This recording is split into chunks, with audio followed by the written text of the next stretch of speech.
Most welcome to all of you. UP triple SC के practice set में 80 क्वेश्चनों का हमने संग्रह लिया है।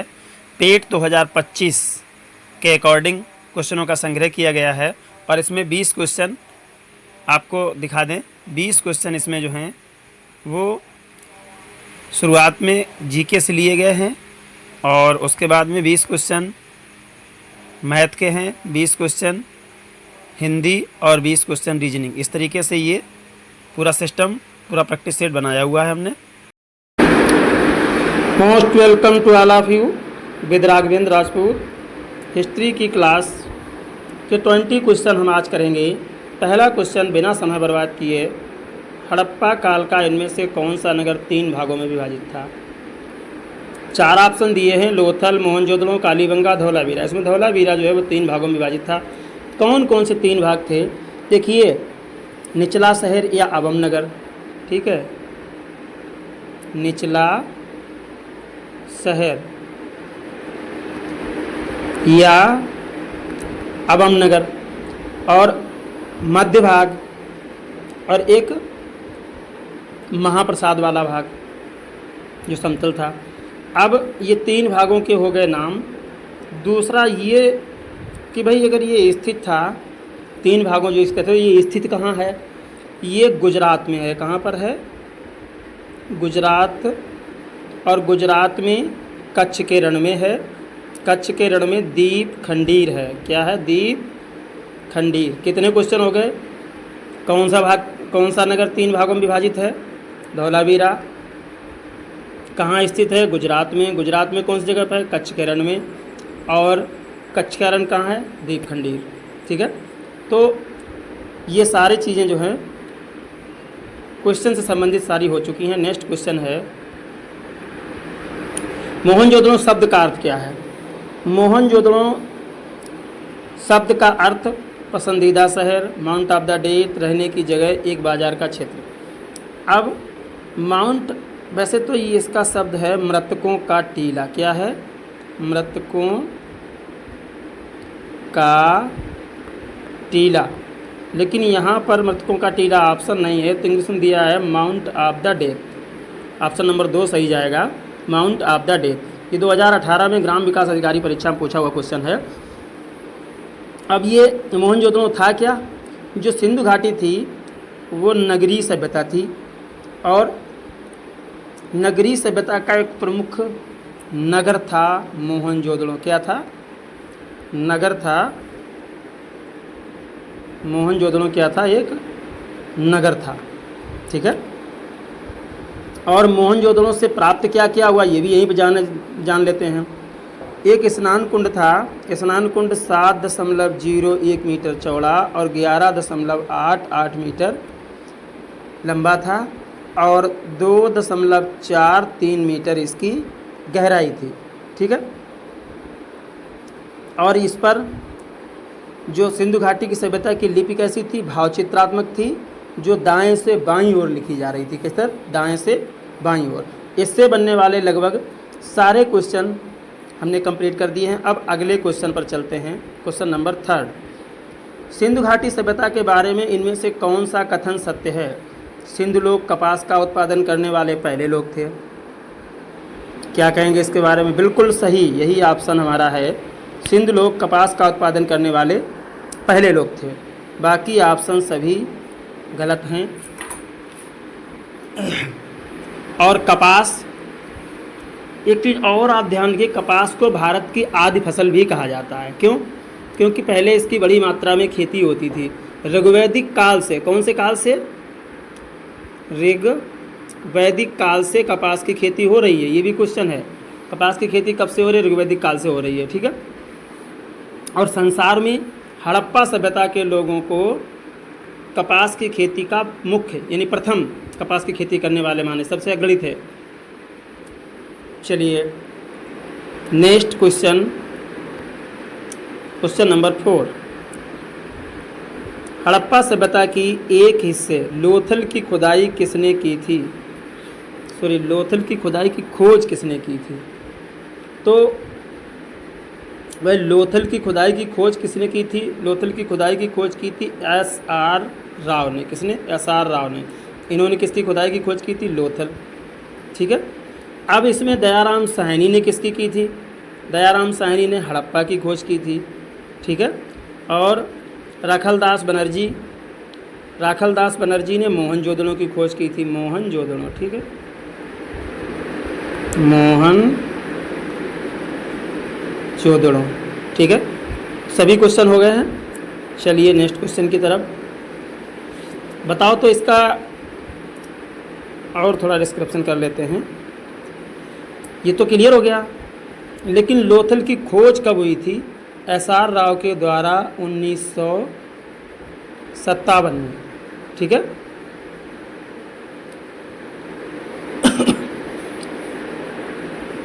अब नेक्स्ट क्वेश्चन नंबर 5। सिंधु सभ्यता में घोड़े की अस्थियों के अवशेष कहाँ मिले? मोस्ट इम्पॉर्टेंट क्वेश्चन है ये, लोअर PCS का क्वेश्चन है, 2016 का पूछा हुआ। ठीक है। तो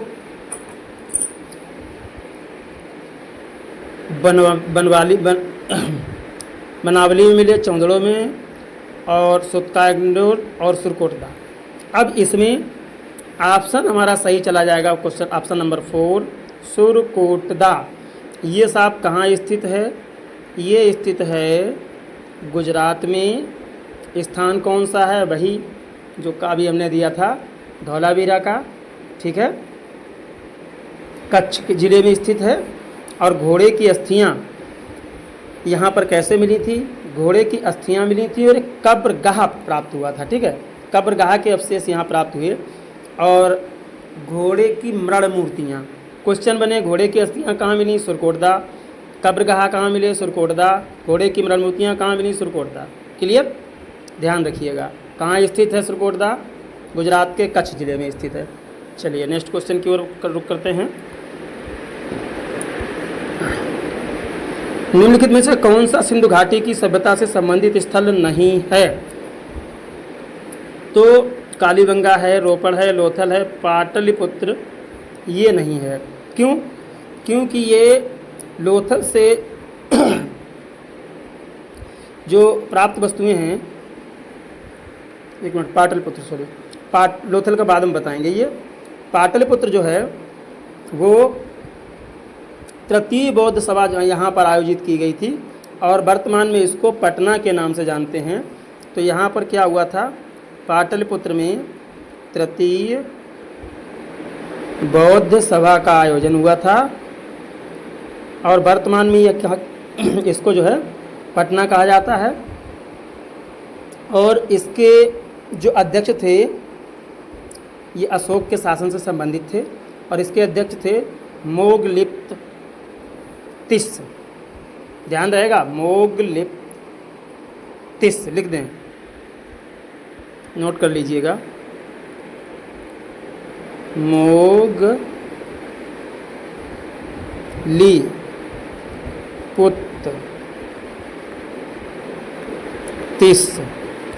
ये अध्यक्ष थे तृतीय बौद्ध सभा के। ठीक है। अब इसके बाद में बारी बारी हम बताते हैं लोथल के बारे में। यहाँ पर क्या प्राप्त हुआ लोथल में? देखिए, लोथल में युगल समाधि, युगल मतलब होता है जोड़े, जोड़े में समाधि प्राप्त हुई। ठीक है, युगल समाधि, जोड़े में समाधि प्राप्त हुई। और पत्तन, घोड़े का अवशेष, घोड़े का अवशेष। ठीक है, और क्या प्राप्त हुआ है?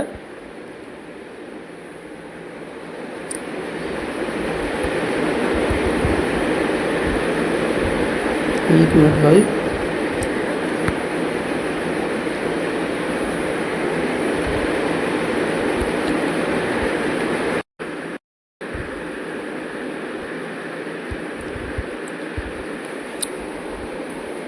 इसके साथ साथ धान की भूसी क्या प्राप्त हुआ? धान की, दिख नहीं पा रहा भाई स्क्रीन पे सही से, धान की भूसी। ठीक है, और क्या प्राप्त हुआ? धान की भूसी। और कुछ रोपड़ से जो वस्तुएं बता दें आपको, यहाँ पर रोपड़ पे आ जाइए। ठीक है, रोपड़ से एक तो प्राप्त हुआ तांबे की कुल्हाड़ी, तांबे की, इन चीज़ों को नोट्स बना करके लिखते जाइएगा, मोस्ट इम्पॉर्टेंट क्वेश्चन है। तांबे की कुल्हाड़ी प्राप्त हुई, और मानव कंकाल के साथ कुत्ता, और क्या प्राप्त हुआ? मानव कंकाल के साथ कुत्ता। ठीक है, नेक्स्ट क्वेश्चन की ओर रुख करते हैं। अभी इसमें एक और बचा है, कालीबंगा और बचा है। कालीबंगा को और बता दें। कालीबंगा से जुते खेत, क्या प्राप्त हुआ? जुते खेत, खेल नहीं खेत, जुते खेत। ठीक है, अग्निकुंड, अग्नि कुंड। ठीक है, इतनी चीज़ें यहाँ से प्राप्त हुई हैं। अब चलते हैं नेक्स्ट क्वेश्चन की ओर। क्वेश्चन नंबर 7, उपनयन समारोह से क्या तात्पर्य है? उपनयन समारोह, एक सनातन धर्म में एक समारोह होता है जिसको उपनयन समारोह कहा जाता है। उसका अर्थ पूछा जा रहा है कि इसका तात्पर्य क्या है। 4 ऑप्शन दिए हैं। बच्चे को औपचारिक नाम दिया जाता है, बच्चे को सूर्य चंद्र के औपचारिक दर्शन कराए जाते हैं, बच्चे को पवित्र जनेऊ धारण कराया जाता है, बच्चे का विवाह किया जाता है। तो ऑप्शन नंबर 3 सही जाएगा, बच्चे के पवित्र जनेऊ धारण कराया जाता है। गन्ना पर्यवेक्षक के पेपर में 2016 में पूछा हुआ क्वेश्चन है। इसमें क्या है? जनेऊ धारण कराया जाता है। ये जनेऊ क्या है? विवाह से पूर्व धारण कराया जाता है। और जिन बालकों को उपनयन संस्कार होता है उसके बाद उनको क्या कहा जाता था? उनको द्विज कहा जाता था। क्या कहा जाता था? द्विज। उपनयन संस्कार के बाद उनको द्विज कहा जाता था। नेक्स्ट क्वेश्चन, सत्यमेव जयते महाभारत से उद्धृत है। सत्यमेव जयते गलत लिखा है। महावाक्य कहाँ से उद्धृत है? ये लिखा जाए, सत्यमेव जयते महावाक्य, ये महाभारत नहीं, महावाक्य कहाँ से उद्धृत है? तो ये आप सबको पता है साहब, मुंडक उपनिषद से है। कहाँ से? मुंडक उपनिषद से। और इसी मुंडक उपनिषद में बहुत इम्पॉर्टेंट क्वेश्चन है, यज्ञ की तुलना किससे की गई? टूटी नाव से। किससे? यज्ञ की तुलना मुंडक उपनिषद में किससे की गई है? टूटी नाव से। ये क्वेश्चन बहुत इम्पॉर्टेंट है कि किस उपनिषद में यज्ञ की तुलना टूटी नाव से की गई है। अब मुंडको उपनिषद किससे संबंधित है? ये साहब अथर्व वेद से संबंधित है। अथर्व वेद से संबंधित है। और सत्यमेव जयते क्या है, इसके बारे में भी देख लीजिए। सत्यमेव जयते भारत का आदर्श वाक्य है। क्या है? आदर्श वाक्य है। क्या है? सत्यमेव जयते। भारतीय राज्य का जो उत्तर प्रदेश राज्य है वाराणसी में, यहाँ पर एक स्थान है सारनाथ। यहाँ पर मौर्य सम्राट जो थे उनके द्वारा बनाए गए सिंह स्तंभ के ऊपर ये वाक्य कौन सा? सत्यमेव जयते अंकित है। चलिए नेक्स्ट क्वेश्चन, वेदों के गद्य प्रकरण को क्या कहलाते हैं? वेदों के गद्य प्रकरण जो हैं वो क्या कहलाते हैं? वेदों के गद्य प्रकरण संहिता कहलाते हैं कि ब्राह्मण, आरण्यक, उपनिषद? तो इसका आंसर जाएगा ऑप्शन नंबर 2। वेदों के गद्य प्रकरण ब्राह्मण कहलाते हैं। नेक्स्ट क्वेश्चन की तरफ रुक करते हैं।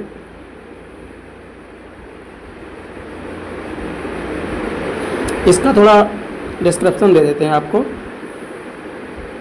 ये संहिता गलत लिखा है, ये संहिता होता है। क्या होता है? संहिता। संहिता, ठीक, अंक बिंदी यहाँ पर है। ये होता है। और इसमें होता क्या है, ये मंत्र का भाग होता है। कौन सा? मंत्र भाग बोला जाता है, मंत्र भाग, ठीक है, ये होता है। इसके बाद में 2 ऑप्शन पर जो ब्राह्मण है, इसमें क्या है, वेद ग्रंथ का गद्य में जो कर्मकांड की विवेचना होती है वो ये है गद्य प्रकरण, ऊपर दिया भी गया है, गद्य प्रकरण है। आरण्यक अगला दिया है।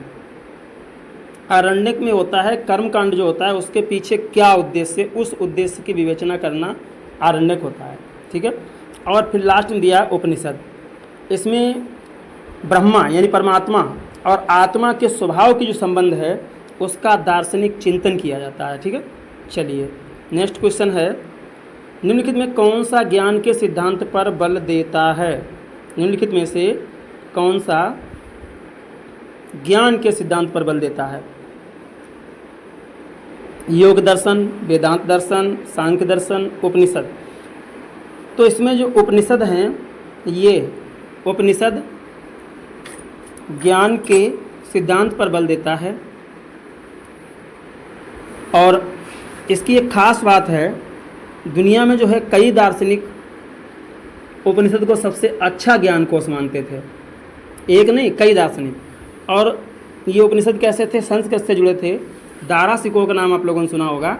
दारासिको जो 17वीं शताब्दी में इसने क्या किया, उपनिषदों का फारसी में अनुवाद कराया, उपनिषदों का फारसी में अनुवाद कराया। और फारसी में अनुवाद कराने के साथ साथ इसको जो है अध्ययन किया खुद, और अध्ययन के लिए इसको उपलब्ध कराया। तो नेक्स्ट क्वेश्चन है क्वेश्चन नंबर 11। ऋग्वेद में निम्नलिखित में से किस देवता की सर्वाधिक महत्ता का वर्णन है? ऋग्वेद में निम्नलिखित में से किस देवता की सर्वाधिक महत्ता का वर्णन है? ये देवता है इंद्र। ऑप्शन नंबर 2 सही चला जाएगा। अच्छा, ऋग्वेद कैसा वेद है? प्राचीनतम। बात आ जाए कि सबसे प्राचीनतम वेद कौन सा है, तो वो ऋग्वेद है। कौन सा है? ऋग्वेद सबसे प्राचीनतम वेद है। कौन सा? ऋग्वेद है। और इसमें है क्या, 1028 सूक्त हैं। क्या हैं? सूक्त। अगर बात आ जाए ऋचाओं की कि इसमें ऋचाएँ कितनी हैं, तो ऋचाएँ देख लीजिए,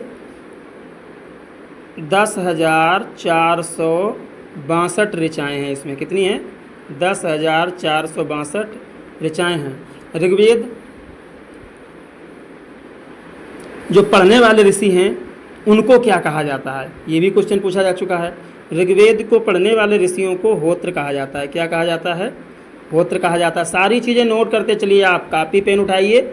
एक एक क्वेश्चन से 5-5, 6-6 क्वेश्चन बनते हैं। आपको हम 20 क्वेश्चन पढ़ा रहे हैं, आप मान लीजिए कि हम 100 क्वेश्चन पढ़ रहे हैं, ठीक है।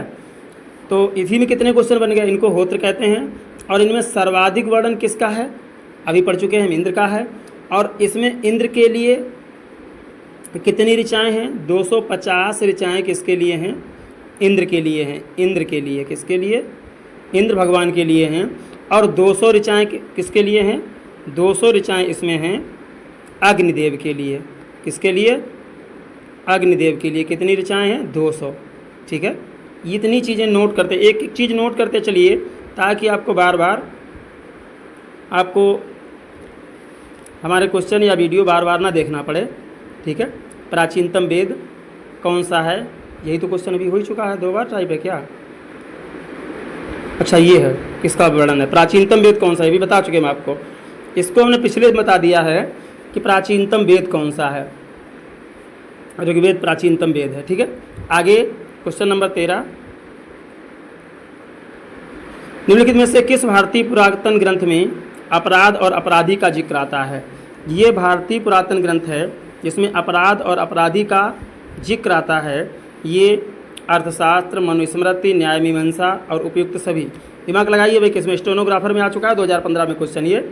तो क्या हो सकता है? ये क्वेश्चन नंबर डी जाएगा। उपयुक्त सभी जितने भी हैं सभी में अपराध और अपराधी का जिक्र आता है। नेक्स्ट क्वेश्चन की ओर चलते हैं। क्वेश्चन नंबर 14, शतपथ ब्राह्मण और तैत्तिरीय ब्राह्मण खाली स्थान के ब्राह्मण मूल पाठ हैं, ठीक है। तो ये यजुर्वेद, या इसके यहाँ पर भर देंगे यजुर्वेद। तो क्या हो जाएगा, शतपथ ब्राह्मण और तैत्तिरीय ब्राह्मण यजुर्वेद के ब्राह्मण मूल पाठ हैं। यजुर्वेद के कौन से, यजुर्वेद में कौन कौन से, ऐतरेय ब्राह्मण, संखायन और कौशितकी ब्राह्मण, ठीक है। और शतपथ ब्राह्मण ये शुक्ल यजुर्वेद में। अब ये बात आ जाए शतपथ ब्राह्मण किस में है, ये शुक्ल यजुर्वेद में, किस में, शुक्ल यजुर्वेद में है। चलिए नेक्स्ट क्वेश्चन की ओर रुख करते हैं। ऋग्वेद में निहित गायत्री मंत्र किस देवता को समर्पित है, सबको पता है, वेरी सिंपल क्वेश्चन है, लोअर डिवीजन क्लर्क में आ चुका है 2015 में। ये सावित्री, ऋग्वेद के तीसरे मंडल में निहित गायत्री मंत्र है। ऋग्वेद में निहित गायत्री मंत्र किसमें है, तीसरे मंडल में, तीसरे मंडल में निहित है गायत्री मंत्र। और किसको समर्पित है, सावित्री, या अगर सविता दिया जाए तो सविता भी आप कह देंगे, ठीक है, सविता या सावित्री को समर्पित है। और इस मंडल की रचना किसने की थी, मोस्ट इम्पॉर्टेंट पॉइंट बन रहा है भाई यहाँ पर, किसने की थी इस मंडल की रचना, विश्वामित्र जी ने की थी, विश्वामित्र जी ने की थी इस मंडल की रचना। और इसमें ऋग्वेद में कुल कितने मंडल हैं, तीसरे मंडल की विश्वामित्र ने की थी, और तीसरे मंडल में गायत्री मंत्र निहित है। लेकिन इस ऋग्वेद में मंडल कितने हैं साहब, 10 मंडल हैं। कितने मंडल हैं, 10 मंडल हैं। सभी क्वेश्चनों को आप नोट करते चलिए, अगर सिलेक्शन चाहिए तो थोड़ी सी मेहनत कर लीजिए। आपको बिल्कुल नोट्स के रूप में तैयार क्वेश्चन दे रहे हैं, बस आपको अपना कॉपी कलम उठाना है, नोट्स तैयार करना है। अगला है सर्वाधिक प्राचीन पुराण कौन सा है। अभी आपने प्राचीनतम वेद पढ़ा था, ध्यान करिए, बताइए कमेंट में कौन सा प्राचीनतम वेद, अभी हम बता चुके हैं, ठीक है। 2 क्वेश्चन में बताया है, क्वेश्चन नंबर 11, 12 में बताया है, 11 में भी बताया है, ठीक है। अब क्वेश्चन नंबर 16 पर हम आ रहे हैं। इसमें प्राचीनतम पुराण कौन सा है, क्या पूछ रहा है, प्राचीनतम पुराण कौन सा है। मत्स्य पुराण है, विष्णु पुराण है, नारद पुराण है और वामन पुराण है।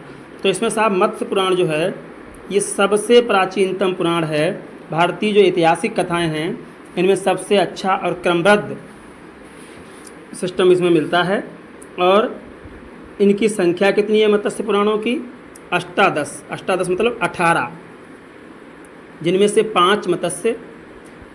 सबरे आपने पढ़ा होगा कभी श्लोकों में, कक्षा 7-8 में, अष्टादश पुराण व्यास से वचन द्वयम, 18 पुराणों में व्यास जी ने के जो वचन हैं, तो 18 में से मत्स्य पुराण की बात आ रही है।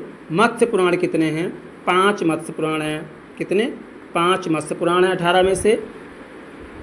और वायु, विष्णु, ब्राह्मण, भागवत, ये बाकी सभी पुराण हैं। और ये तो पता ही चुका सबसे प्राचीनतम पुराण मत्स्य पुराण है। नेक्स्ट क्वेश्चन की ओर रुख करते हैं। क्वेश्चन नंबर 17 यानी 17, निम्नलिखित में से कौन सा उपवेद नहीं है। इंपॉर्टेंट क्वेश्चन है, 2016 में तकनीकी सहायक की परीक्षा में पूछा गया है।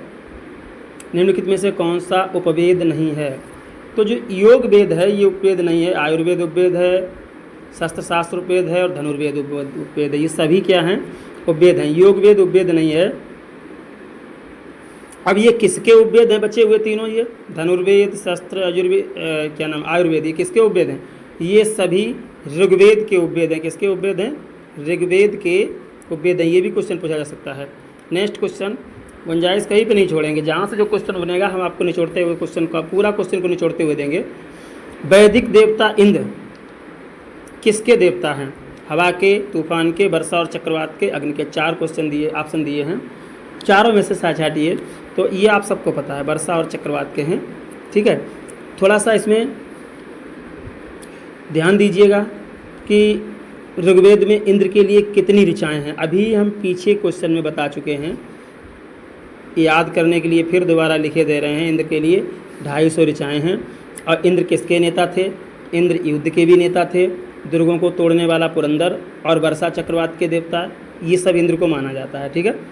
और सबसे पहले जो आर्यों के देवता कौन थे, वो वरुण हुआ करते थे, ठीक है।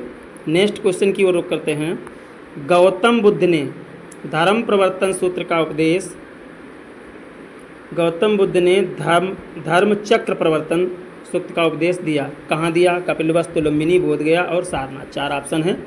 4 ऑप्शनों में से कौन सा ऑप्शन जो है वो सही जाएगा, देख लीजिए। अच्छा, क्वेश्चन नंबर 19 चल रहा है भाई, 20 नहीं, सॉरी, अभी 20 कह गए, 19 चल रहा है। कपिलवस्तु, लुम्बिनी, बोधगया और सारनाथ। तो ये आप सबको पता है सारनाथ में दिया था। महात्मा गौतम बुद्ध जो थे, प्रथम उपदेश को धर्मचक्र प्रवर्तन कहा जाता है। किसको किसको? प्रथम उपदेश को, प्रथम उपदेश को कहा जाता है धर्मचक्र प्रवर्तन। और गौतम बुद्ध ने अपना प्रथम उपदेश कहाँ दिया? उत्तर प्रदेश का एक स्थान है, लिख दें आपको याद रखने के लिए, वाराणसी। कहाँ है? वाराणसी। और वाराणसी में ही स्थान है ये सारनाथ, ठीक। वाराणसी एक डिस्ट्रिक्ट है, वहाँ पर है सारनाथ, वहाँ पर दिया था।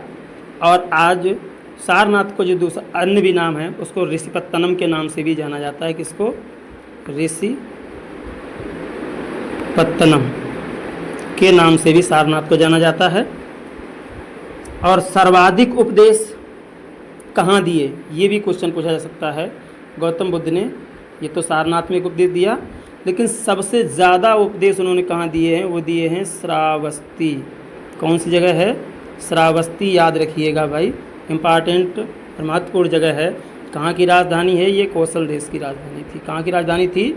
कौशल देश की राजधानी थी, ठीक है। चलिए क्वेश्चन नंबर 20 यानी 20, उस स्थान का नाम बताएं जहाँ बौद्धों की मान्यता के अनुसार गौतम बुद्ध ने अपनी मृत्यु के बाद परिनिर्वाण प्राप्त किया। इम्पॉर्टेंट क्वेश्चन ये भी है भैया, मंडी परिषद वाली परीक्षा में पूछा जा चुका है 2019 में। तो ये स्थान 4 दिए हैं, कौशाम्बी, कुशीनगर, बदायूं, चित्रकूट। बताइए भाई कमेंट में क्या करें, जो भी ऑप्शन आपकी नज़र में सही आ रहा है उसको बताइएगा। 4 दिए हुए हैं, ऑप्शन नंबर आपका 2 सही चला जाएगा, कुशीनगर। कौन सा जाएगा? कुशीनगर। तो इसका एक और नाम है कुशीनगर का, वो याद कर लीजिए। कुशीनारा भी कहीं कहीं दिया जा सकता है। क्या दिया जाता? कुशीनारा, कुशीनगर या कुशीनारा। और कैसे हुआ था? एक भोजन किया था इन्होंने, अभी हम इनके पूरी परिनिर्वाण, इनको जो है अवस्था कितनी थी? 80 वर्ष की अवस्था थी इनकी। 80 वर्ष की अवस्था में उस समय कौन सा था? 483 ईसा पूर्व की बात थी। उम्र 80 वर्ष, 483 ईसा पूर्व। और स्थान कुशीनगर या कुशीनारा, कुशीनगर या कुशीनारा। वहाँ चंदू के द्वारा इनको भोजन में जो अर्पित कराया गया था, जिसे उसी भोजन से इनकी मृत्यु हुई थी, और जिसे बौद्ध धर्म में क्या महापरिनिर्वाण कहा जाता है, ठीक है। भोजन करने के बाद हुई, ये नहीं कह सकते उसी भोजन से, लेकिन भोजन करने के बाद इनकी मृत्यु हुई। Most welcome to all of you with Raghvendra Rajput. Math की क्लास की शुरुआत करते हैं। 20 क्वेश्चन आज हम हल करेंगे। बिना किसी देरी के पहले क्वेश्चन को हल करते हैं। पहले 35 सम प्राकृतिक संख्याओं के गुणनफल में दहाई के स्थान पर कौन सा अंक होगा? तो देखिए 35 संख्याएं होंगी सम, तो उसमें 2, 4, 6, 8, 10 ऐसे करके 35 तक होगा। लास्ट संख्या 34 हो जाएगी। लेकिन कहीं न कहीं पर जीरो वाली संख्या आ रही है, और जहाँ कहीं भी जीरो आएगा तो सबसे लास्ट में वो जीरो तो जाएगा। तो जब भी ऐसी संख्याओं का गुणनफल हो जिनमें कोई एक संख्या ऐसी हो जिनमें इकाई के स्थान पर जीरो हो, ठीक है, तो इकाई का स्थान हमेशा जीरो आएगा। लेकिन यहाँ पूछ रहा है दहाई के स्थान पर। अब आगे जो 20 आएगा उसमें एक जीरो आएगा, तो लास्ट में 2 जीरो हो जाएंगे। आपको हम एग्जाम्पल के तौर पे बता दें, जैसे 10 हैं और गुणा 10, अब ये 100 हो गए, इकाई दहाई 2 जीरो हो गए, दोनों जीरो आ गए उतर के। अब इसमें चाहे हम 2 का गुणा करें तो 200 आ जाएगा, तब भी रहेगा। अगर इसमें 200 के बाद फिर 4 का गुणा कर दें, जैसे भी कर दें, करके दिखा दें आपको, 2 चाकू 8 छंग 48 और अगला 8 आएगा, ठीक है। तो 48 का 8 हम गुणा करेंगे और फिर उसके बाद 10 आएगा, ठीक है। तो ये आ जाएगा 48 का 8 हम गुणा करेंगे और 364 आएगा, ठीक है। 8 अट्ठे 64 और 8 चौको 32 और 6 38, ठीक है। अब इस में देखिए 10 का गुणा करेंगे ये जीरो आ जाएगा यहाँ, और जितने भी होते जाएंगे एक जीरो ये लास्ट में चलते ही रहेगा इकाई के स्थान। जहाँ पर ये 20 आएगा वहाँ एक जीरो और जुड़ जाएगा, तो दाई के स्थान पर क्या आ जाएगा, जीरो। ठीक है, ध्यान रखिएगा, उसको लगाने की ज़रूरत नहीं है। नेक्स्ट क्वेश्चन है, दो अभाज्य युग्म संख्याओं a माइनस बी और a प्लस बी के लिए a और b क्या है। दो अभाज्य युग्म हैं a माइनस बी और a प्लस बी। तो अभाज्य युग्म संख्या हमने मान ली है कि a माइनस बी बराबर कितना है, कोई भी संख्या आप मान लीजिए। ठीक, अभाज्य संख्या मानिए, a माइनस बी बराबर हमने 3 मान लिया, ये अभाज्य संख्या है। आप कुछ भी मान सकते हो। और a प्लस बी बराबर क्या माने, एक अभाज्य संख्या ही माननी है, कोई से मान लीजिए, 5 मान लीजिए, छोटी छोटी संख्या मानने में आसान होता है। अब इसको हम अगर घटाएंगे तो b से b कट जाएगा, प्लस माइनस 2a बचा है, 2a बराबर 5 3 8, 2 से काट दीजिए 4, तो a बराबर कितना आ गया, a बराबर आ गया 4। अगर a की वैल्यू यहाँ हम 4 रख देते हैं तो b बराबर क्या हो जाएगा, 4 में से 3 चलेगी 1 हो जाएगा। ठीक है, 1 भी क्या है, अभाज्य है, और 4 1 से भाज्य, तो ये क्या हो जाएगा, सह अभाज्य संख्याएं हो जाएंगी। ऑप्शन नंबर 1 सही चला जाएगा, सह अभाज्य। ठीक है, क्वेश्चन पढ़ लेना पड़ा, वीडियो रोक के दोबारा देख लेना, नहीं तो कमेंट में बताना, हम दोबारा से समझा देंगे। थोड़ा सा घूमा हुआ है लेकिन बहुत सिंपल क्वेश्चन है। नेक्स्ट क्वेश्चन, निम्नलिखित में से कौन सी संख्या एक अभाज्य संख्या नहीं है। ये तो आप सभी लोग कर देंगे, भाग दे के देख लीजिए। जो अभाज्य, जिसमें किसी का भाग नहीं जाता है, वो अभाज्य संख्या नहीं है। ठीक है, तो 437 जो है ये किससे विभाज्य है, 15 18 9 7 63, 19 का भाग दीजिए, 19 दूना 38, 19 दूना 38 और 19 तियाँ 57। ठीक है, ये विभाज्य हो गई भाई, तो ये तो ऑप्शन हमारा है नहीं। कह रहा है कौन सी अभाज्य संख्या, हमें अभाज्य संख्या पता करनी है। ठीक है, ये पूछ रहा अभाज्य संख्या नहीं है, तो ये भाज्य हो गई, अभाज्य संख्या नहीं, ये अभाज्य संख्या नहीं है, बाकी सारी अभाज्य हैं, सबको चलानी नहीं है। ये भाज्य है, पूछ रहा अभाज्य संख्या नहीं है, मतलब कौन सी भाज्य है, तो यही हो गया, क्लियर। नेक्स्ट क्वेश्चन, बड़ा इंपॉर्टेंट क्वेश्चन है, बड़ा सिंपल क्वेश्चन है। देखिए, ये संख्या दी है, इसमें इकाई का अंक क्या होगा, कैसे आप इकाई का अंक निकालेंगे। देखिए, 7 की घात 65 दिया है, हम यहाँ कर लेंगे 7 की घात 64। अब हमारे पास क्या बचा, एक 7 और बचा, अब तो 65 हुआ, गुणे 6 की घात 41 दिया है, हम यहाँ कर लेंगे 40, और फिर एक बार 6 का गुणा कर लेंगे, अब हो गया 41। और अगला है 3 की घात 57, तो हम यहाँ 3 की घात कर लेंगे 56, और एक बार 3 का गुणा और कर लेंगे। ठीक है, अब हमारे पास क्या बचा, गौर से देख लीजिए, इन सभी को उतार लीजिए, 7 छंग 42 और 42 तियाँ 126। ठीक, और एक तरीका बता दें आपको, इस झंझट में ना पड़ो, क्योंकि आपको तो वहाँ समय बचाना है। यहाँ 6 तियाँ 18 और 18 सत्ते जोड़ लीजिए 126। ठीक है, अब इसमें इकाई का अंक साहब है 6, इकाई का अंक पूछ रहा है यहाँ पर 6, ऑप्शन कर दीजिए, ऑप्शन नंबर 2 सही चला जाएगा। नेक्स्ट क्वेश्चन की ओर रुख करते हैं, क्वेश्चन नंबर 5। 75,382 को 33 से विभाजित करने पर शेषफल ज्ञात कीजिए। विभाग दे लीजिए, क्या दिक्कत है, ये तो सभी लोग कर लेंगे, इस क्वेश्चन को भी हम नहीं बताएंगे, अगर कोई दिक्कत है तो बताइएगा। 33 से भाग तो सभी लोग दे लेंगे, कक्षा 2 का सवाल है। नेक्स्ट क्वेश्चन, निम्नलिखित संख्या में कौन सी संख्या 3 से विभाजित नहीं की जा सकती है, 3 से विभाजित नहीं की जा सकती है। देखिए, इनमें क्या होता है, जिन संख्याओं का योग 3 से विभाजित होगा वो संख्या 3 से विभाजित होगी, इसको योग कर लीजिए। 8 1 9, 9 7 16, 16 2, ऐसा करके पूरा योग करिए इस संख्या का, तो ये योग आ रहा है 16 2 18 5, ये 30 योग आ रहा है। ठीक है, ये 30 से विभाजित है, तो ये तो विभाजित हो गई, तो ऑप्शन गलत हो जाएगा।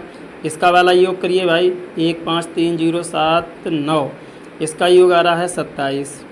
ठीक है, ये भी विभाजित है 3 से, इसका योग करिए, इसका योग आ रहा है 6 3 4 3 7 8 24। 8 3 24 ये भी विभाजित है, सीधी सीधी 4 बच्चे ये विभाजित नहीं हो जाएगी डी वाली, क्योंकि इसका योग कितना आ रहा देख लीजिए, 9 3 12 5 17 4 21 2 23, इसका योग आ रहा है 38, 38 3 से विभाजित नहीं है, तो ये संख्या 3 से विभाजित नहीं है। ध्यान रखिए 3 के विभाजिता का ये नियम है, 3 की विभाजिता का नियम है कि जिस संख्या का योग 3 से विभाजित होगा वो संख्या 3 से विभाजित हो जाएगी। निम्नलिखित में कौन सी संख्या अभाज्य नहीं है, फिर वही क्वेश्चन आ गया, कौन सी संख्या अभाज्य नहीं है, मतलब संख्या भाज्य है, अभाज्य नहीं का मतलब संख्या भाज्य है। 31 अभाज्य है, 41 अभाज्य है, 51 और 61 में दिमाग लगाइए भाई, वेरी इजी क्वेश्चन पूछ दिया है, ठीक है। 51 17 से भाज्य है, तो यही हमारा ऑप्शन जा 17 3 51, ठीक है। नेक्स्ट क्वेश्चन, क्वेश्चन नंबर 8 की ओर रुख करते हैं। 29 तथा 39 के बीच ठीक मध्य संख्या के तुरंत पहले निम्नलिखित में से कौन सी संख्या आती है। 29 और 39 के ठीक मध्य संख्या, अब भाई 29 और 39 के बीच में संख्या कौन सी होगी, 29 और 39 बीच की संख्या, ठीक है, ये दिमाग लगाना है। इसको हम एक बेस से हल कर रहे हैं। 29 और 39 के बीच में अंतर है 10, 10 बटे कर देंगे 2, क्योंकि सम है ये, तो बीच की संख्या और 10 बटे 2 करेंगे तो ये हो जाएगा 5। अब 29 पहली संख्या है, पहली संख्या में 5 जोड़ दीजिए तो ये हो गया 34, ठीक है, 34 संख्या हो गई। अब कह रहा है कि ठीक मध्य संख्या के तुरंत पहले, तुरंत पहले का मतलब क्या हुआ, तुरंत पहले का मतलब हुआ एक पहले, तो 34 से एक पहले क्या हो जाएगी संख्या 33, ऑप्शन नंबर 4 सही चला जाएगा। नेक्स्ट क्वेश्चन, 4 अंकों वाला सबसे छोटा नंबर जो 7 से विभाजित हो सके, ये नंबर दिया है आपको 4, और इनमें से कौन सा 7 से विभाजित होगा, ठीक है, ये पता करना है आपको। देखिए भाई 7 का भाग किस में जाएगा, 7 एकन 7, इसमें तो नहीं जाएगा, 7 एकन 7, 7 दूनी 14, नहीं 7 एकन 7 और 4 11 40 हुए, इसमें भी नहीं जाएगा, 8 आ रहा है लास्ट में। देखो 7 के ऐसे देख लीजिए, एक और तरीका बताएं आपको, चलिए भाग ना देना पड़े आपको। 7 के पहाड़े में कहीं 1 आता है,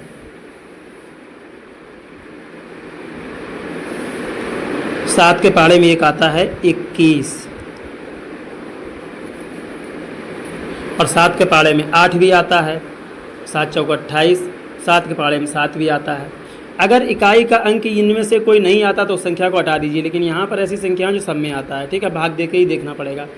तो ये तो 2 हम देख चुके थे, अब 1001 में आ जाए, 7 एकन 7, 3 10 3 बचे 30, 7 चौक 28 और 7 3 21, ठीक है, तो ये विभाजित हो रही है और हमें ढूंढना क्या है, कौन सी विभाजित है, तो ऑप्शन नंबर 3 सही हो गया, ये विभाजित हो रही है, सीधी सी बात हो गई, ठीक है। 1001 संख्या जो है ये विभाजित हो रही है। चलिए नेक्स्ट क्वेश्चन,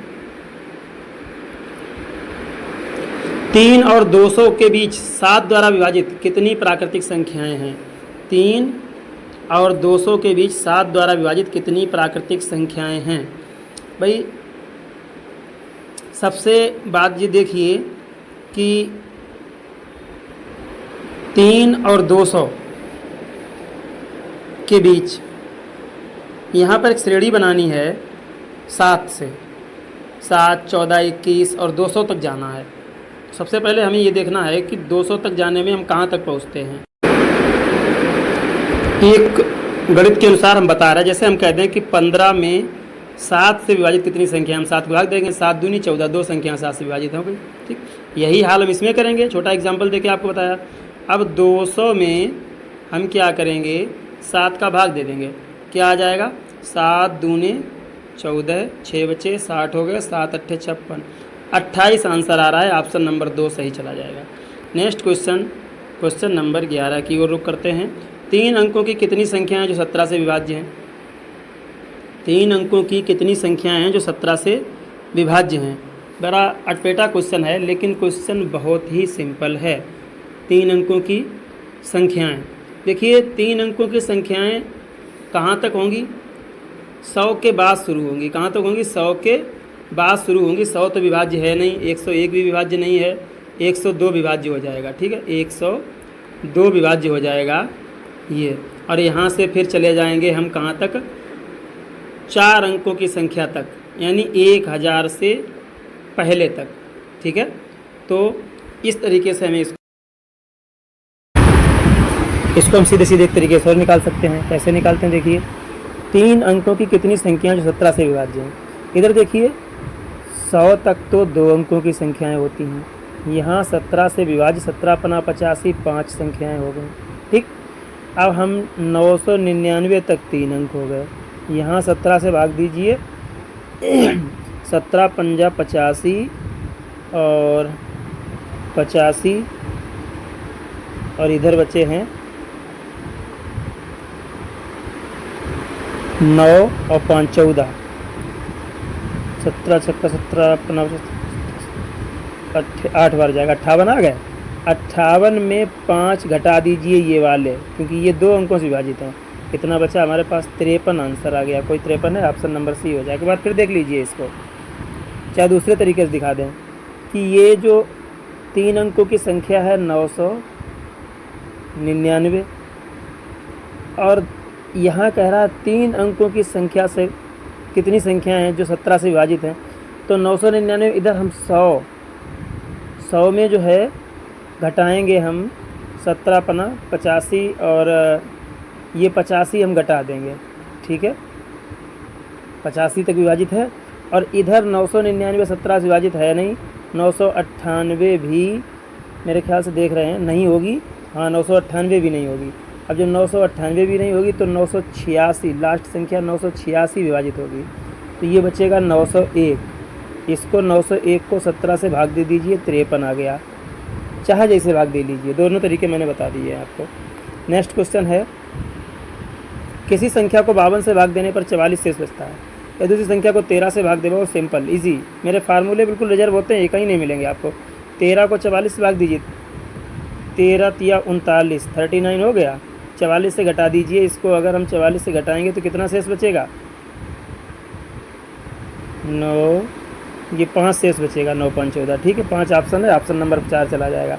इसमें कुछ नहीं करना है, इसके कोई मतलब ही नहीं है। इस 13 से 44 में भाग दीजिए, शेष होगा वही आंसर हो जाएगा। नेक्स्ट क्वेश्चन, 100 के बराबर या उससे कम उन सभी प्राकृतिक संख्याओं का योग क्या है जो 3 की गुणज हैं। भैया 100 संख्या है, इसमें 3 की गुणज 33 संख्याएं हो गई, भाग देंगे 3 का 33 बार चला जाएगा, तो 33 यहाँ रख लीजिए। अब 100 संख्या दी है और प्राकृतिक शब्द दे रहा है यहाँ। जहाँ प्राकृतिक की बात हो जाए तो इसका आधे में 1 जोड़ देंगे, इसका आधा हुआ 50 और 1 जोड़ दिया 51, भाग 33 का गुणा कर दीजिए इसमें।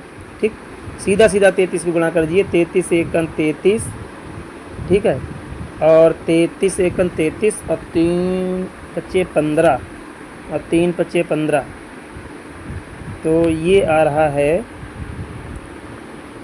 168। 1683 ऑप्शन कहीं पर है, ऑप्शन नंबर 1 सही चला जाएगा। ठीक, सीरीज गुणा करके देख लीजिएगा, हमारा गुणा डायरेक्ट हो जाता है, आप ना कर पाएँ तो करके देख लें। अगला क्वेश्चन नंबर 14, एक संख्या को 391 से भाग देने पर 58 शेष। फिर वही बात है, 17 से 58 में भाग दे दीजिए, 17 चौक 17 तियाँ 51, 7 बचा है, 17 तियाँ 51। इस 51 को 58 में से घटा दीजिए तो 7 शेष आएगा, ऑप्शन नंबर 4 सही चला जाएगा क्वेश्चन नंबर 14 का। नेक्स्ट क्वेश्चन, ये सारे क्वेश्चन जो हैं यूपीएससी एग्ज़ाम या कहीं न कहीं पूछे हुए हैं। 9 और 63 के बीच कितनी संख्या हैं जो 9 से पूर्णतः विभाज्य हैं परंतु 15 से भाज्य नहीं हैं। सवाल बहुत अटपटा है, ये सवाल गलत है, 15 नहीं होना चाहिए यहाँ पर होना चाहिए 3। ठीक है, क्योंकि ये ऐसा सवाल बनेगा नहीं। जो संख्या 9 से पूर्णतः भाज्य होगी वो 3 से भी भाज्य होगी। इसका मतलब कोई ऐसी संख्या नहीं होगी जो 9 से भाज्य 3 से नहीं, तो ऑप्शन चला जाएगा 0, ऑप्शन नंबर 1। जो संख्या 9 से कटेगी वो 3 से भी कटेगी, सीधी सी बात है। Next question very easy question और बड़ा मज़ेदार क्वेश्चन है। देखिए, 1 के क्यूब, 2 का क्यूब, 3 का क्यूब, डाट डाट डाट 10 का क्यूब बराबर 30 25 हो, तो 4 + 32 + 108 बराबर 4000 का मान क्या होगा। इसका सीधा सीधा एक तरीका है, 4 का गुणा 30 32 में करिए, 4 पंचे 20, 4 दूनी 8 और 2 10, 1 मिनट, 4 गुणा करिए, 4 पंचे 20, 4 दूनी 8 और 2 हासिल वाला 10 और 1 और 4 तियो 12, 12,100। कोई ऑप्शन है? 12,100 ऑप्शन नंबर 2 सही चला जाएगा, बिल्कुल करेक्ट। जब भी आप करें सीधा सीधा यही करें, जो पहली संख्या हो इसकी उस पहली संख्या का इसमें गुणा कर दें। वो देखो कैसे करते हैं बता दें आपको, नहीं तो आप जो कहोगे ऐसे तुक्का मार दिया होगा। देखिए 1 का क्यूब, 2 का क्यूब, 3 का क्यूब, ये संख्या दी हुई है, हैं? इसको हम यहाँ पर लिख लेते हैं, थोड़ा ऊपर बढ़ा लेते हैं। अच्छा,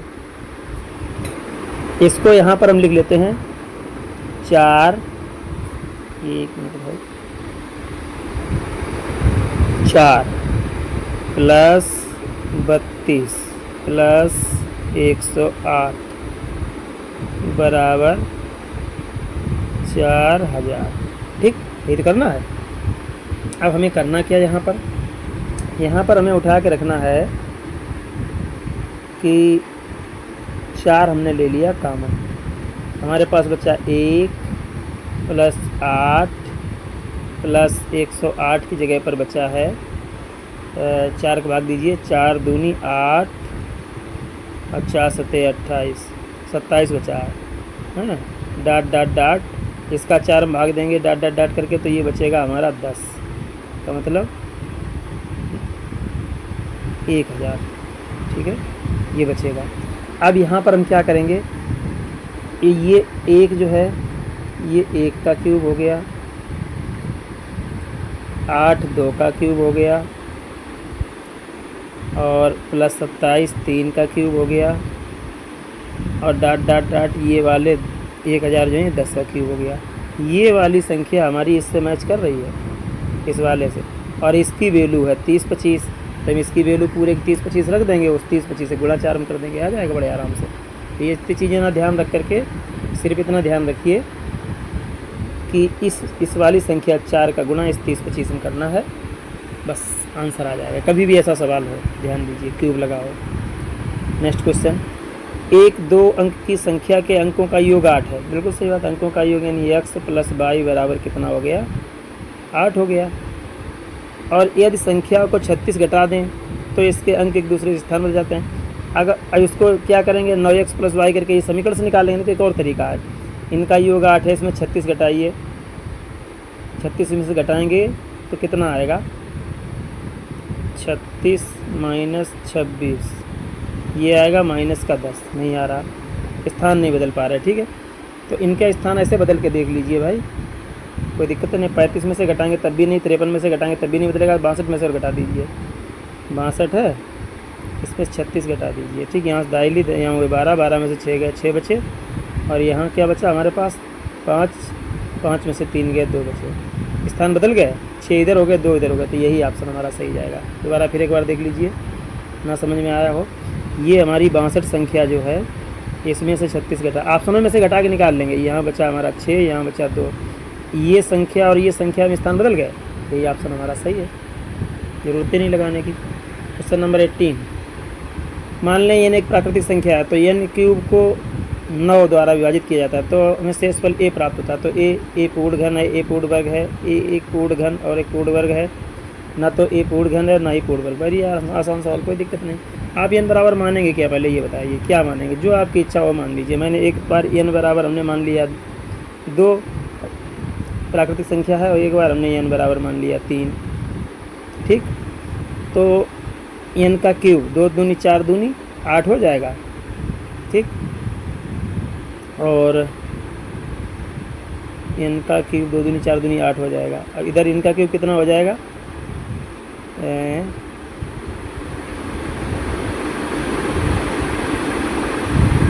3 त्रिका 9 तियां 27। ठीक है, तो क्या है, ये भी घन है और ये भी घन है, पूर्ण घन है, तो क्या हो गया, आंसर क्या जाएगा भैया। अब तो आंसर निकल आया, अब क्या दिक्कत है। a एक पूर्ण घन है, a एक पूर्ण घन है। क्वेश्चन नंबर 19, हरात्मक श्रेणी का उदाहरण। हरात्मक श्रेणी में कुछ नहीं होता, हर जो है वो समांतर श्रेणी में होते हैं, बराबर का अंतर होगा। देखिए 1, 1/2, 1/7 और कामा 1/10। ठीक है, तो ये जो है हरात्मक श्रेणी है क्या, अंदाज़ा लगाइए। इनके हर में जो है समान अंतर है। ये सवाल गलत टाइप किया हुआ है, इसका ये 1/2 जो रखा है ये 1/4 है यहाँ पर। ठीक, तो ये 1/4 कर दीजिए। अब देखिए 1/1 मानेंगे इसे, 4 में 3 का अंतर है, यहाँ 3 का अंतर है और 7 और 10 में 3 का अंतर है, तो बराबर अंतर है, तो हरात्मक श्रेणी यही हो गया। तो ऑप्शन नंबर 2 हरात्मक श्रेणी मतलब हरों में बराबर का अंतर हो। फिर एक बार देख लीजिए, हम एक बार फिर दिखा रहे हैं। ये सब ऑप्शन नंबर 2 उठा रहे हैं हम। देखिए इसमें 1/1 लिखा जाएगा, फिर 1/2 की जगह ये गलत टाइप है, 1/4 होना चाहिए, फिर 1/7, फिर 1/10। यहाँ 3 का अंतर, यहाँ 3 का अंतर, यहाँ 3 का अंतर, सब में 3 का अंतर है, तो यही हरात्मक श्रेणी हो गई। नेक्स्ट क्वेश्चन, यदि समांतर श्रेणी का दूसरा पद 13 है और पांचवा पद 25 है। भैया दूसरा पद 13 है और पांचवा पद 25 है, तो 1 मिनट बड़ा गौर से देखिए, दूसरे पद में और पांचवें पद में कितना अंतर है, 3 संख्याओं का अंतर है। 3 संख्याओं में 12 बढ़ गए, 13 और 25 में 12 का अंतर है, तो इसका मतलब एक संख्या में कितने बढ़ेंगे, 4। ठीक है, तो अब 7वां पद 2 और बढ़ रहा है, तो 8 और बढ़ जाएंगे, तो 25 में 8 जोड़ दीजिए, 33 हो जाएगा। फिर से देख लीजिए भाई, सीधा सीधा सवाल को लगाइए, बड़े आराम समझ में आएगा। 7वां पद है 13, ठीक है, 7वां पद कौन सा है, 13 है, नहीं दूसरा पद है 13 और पांचवा पद है 25। ये अंतर हुआ 12 का। ठीक है, और यहाँ अंतर कितना हुआ, 3 का, 3 चक्कू 12, 4 का अंतर हो गया। एक पद बढ़ता है तो 4 संख्याएं बढ़ती हैं। ठीक है, और यहाँ कितने बढ़े, 7वां पद में कितने बढ़ेंगी, 2 बढ़ेंगी, तो 4 दूनी 8, इसमें 8 जोड़ दीजिए, 33 हो जाएगा answer. Most welcome to all of you with Raghvendra Rajput. Hindi की क्लास में 20 क्वेश्चन आज हम करेंगे। शुरुआत करते हैं हम पहले क्वेश्चन से। सूक्ति का सही संधि विच्छेद है। सूक्ति का सही संधि विच्छेद ऑप्शन नंबर 1 ही चला जाएगा, सुधन उक्ति। अब ये कौन सी संधि है, सुधन उक्ति। इसमें देखिए छोटे ऊ की मात्रा और ऊ, ठीक है, दोनों मिलकर के क्या बना रहा, बड़ा ऊ बना रहा है। ठीक है, तो यहाँ पर कौन सी संधि हो गई, बड़ा का मतलब होता है दीर्घ, बड़ा का मतलब क्या होता है, दीर्घ, और दोनों स्वर हैं, ये भी स्वर है, ये भी स्वर है, तो दीर्घ स्वर संधि हो गई। कौन सी संधि हो गई, दीर्घ स्वर संधि हो गई। नेक्स्ट क्वेश्चन की ओर रुख करते हैं। नरेश का सही संधि विच्छेद है नर धन ईस, एस, नर धन सा, न धन रेस, नर धन ईस। अब इसमें ऑप्शन सही जाएगा नर धन ईस। यहाँ भैया क्या हो रहा, इसमें नर, रा में छोटा आ माना जाता है, क्योंकि ये रा अगर लिखेंगे तो रा के नीचे अलंत हो जाएगा, तब ये रा रहेगा। और पूरा रा लिखेंगे तो ये हो जाएगा, क्या हो जाएगा, अगर पूरा रा लिखेंगे तो ये रा अलंत वाला और प्लस आ, ये हो जाएगा। तो यहाँ पर क्या हो रहा है, यहाँ पर आ और प्लस ई जुड़ रहे हैं, यही वाली संधि सही है विच्छेद। तो आ ई जुड़, अब ये दो अक्षर जुड़ रहे हैं, बन रहा है तीसरा अक्षर, क्या बन रहा, ए, नरेश। तो इसका मतलब ये संधि कौन सी हो गई, गुण। जहाँ 2 अक्षरों के बाद कोई तीसरा अक्षर बन जाए, यानी 2 गुणों को मिलकर कोई तीसरा गुण उत्पन्न हो जाए, तो उसको गुण संधि कहते हैं। एक और ट्रिक बता दें आपको गुण संधि की, बीच वाले अक्षर को देखिए, रा को, इस पर अगर एक मात्रा है इस तरीके से, तो ये गुण संधि होती है। ठीक है, ध्यान दीजिए नेक्स्ट क्वेश्चन की ओर। बहुत जल्द ही हम क्लास को समाप्त करेंगे। तथैव का सही संधि विच्छेद है। अब देखिए यहाँ पर एक तो ट्रिक से आप कह लोगे कि बीच वाले अक्षर पर 2 मात्राएं हैं बिना डंडा की, 2 मात्राएं हैं इस तरीके की, एक मात्रा हो गुण संधि और 2 मात्राएं हो जाएंगी तो कौन सी हो जाएगी, वृद्धि संधि। कौन सी हो जाएगी, वृद्धि संधि। तो सीधी सीधी आप कह देंगे भाई साहब ये वृद्धि संधि है। कौन सी संधि है, वृद्धि संधि है। और इसमें पूछ क्या रहा है, संधि विच्छेद सही कौन सा है, तथैव का। तो तथैव का सही संधि विच्छेद होता है तथा धन एव, पहला ही ऑप्शन सही जाएगा। यहाँ आ और ए मिलकर के क्या बना रहे हैं, अय बना रहे हैं, ठीक है।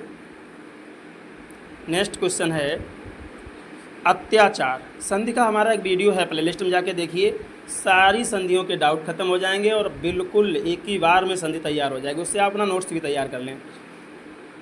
अत्याचार का सही संधि विच्छेद है, अत्याचार का, अत्याचार ये तो हो ही नहीं सकता है, अत आचार नहीं। अब बचे हमारे पास दो, कौन कौन से बचे, दो बचे हैं, इन दो में से कौन सा जाएगा, अतिधन आचार, क्या है, अतिधन आचार, यही हमारा सही जाएगा। अब इसमें कौन सी संधि है, अत्याचार में,